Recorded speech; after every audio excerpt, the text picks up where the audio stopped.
আসসালামু আলাইকুম। আমাদের আজকের case osseous metaplasia within the uterus. এই যে আমরা এখানে দেখতে পাচ্ছি ইউটেরাসের ভিতরে একটা ব্রাইট ইকোজেনিক স্ট্রাকচার।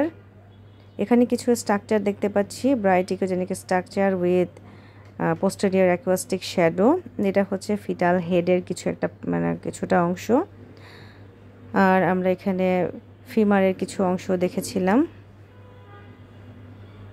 পেশেন্টের হিস্ট্রি ছিল, পেশেন্ট 2 বছর আগে প্রেগনেন্ট ছিল এবং পেশেন্টের প্রায় 4.5 মাস 5 মাসের মতো প্রেগনেন্সি ছিল। হঠাৎ করে তার একদিন অনেক বেশি ব্লিডিং হয় এবং সে মনে করে যে তার অ্যাবর্শন হয়ে গিয়েছে। সে যেহেতু গ্রামে ছিল এই কারণে আর কোনো ট্রিটমেন্ট করেনি।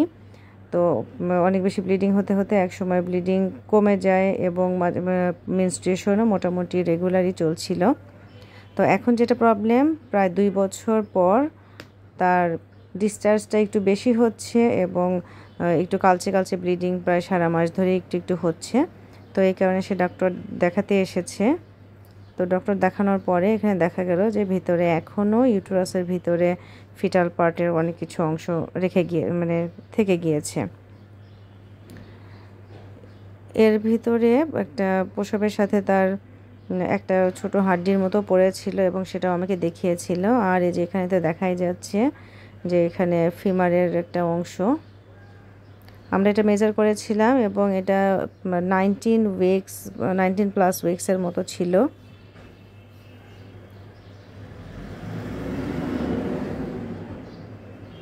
এই যে দেখা যাচ্ছে। তো আমরা এরকম যদি bright echogenic structure within the uterus দেখি তাহলে এটা আগে কনফার্ম করব যে এটা ইন্ট্রাইউটেরাইন কন্ট্রাসেপটিভ ডিভাইস না। পেশেন্টের হিস্ট্রি নিতে হবে, পেশেন্টের হিস্ট্রি নিলেই বোঝা যাবে। পেশেন্টকে জিজ্ঞাসা করতে হবে আপনি কোনো ধরনের কোনো পদ্ধতি গ্রহণ করেছেন কি না। যদি দেখেন না কোনো পদ্ধতি গ্রহণ করেনি আর এরকম একটা হিস্ট্রি তো ছিল যে সে প্রেগনেন্ট ছিল এবং তার ব্লিডিং হয়েছিল, কিন্তু তারপরে সে আর চেক করে দেখেনি যে ফিটাল পার্ট পুরোটা পড়ে গিয়েছে কিনা। তো এরকম হিস্ট্রি নিয়ে আমাদের বুঝতে হবে যে এটা হচ্ছে অসিয়াস মেটাপ্লাসিয়া এবং এটা প্রায় 2 বছর পুরাতন একটা পেশেন্ট এবং 2 বছর ধরে সে এটা নিয়ে সাফার করছে।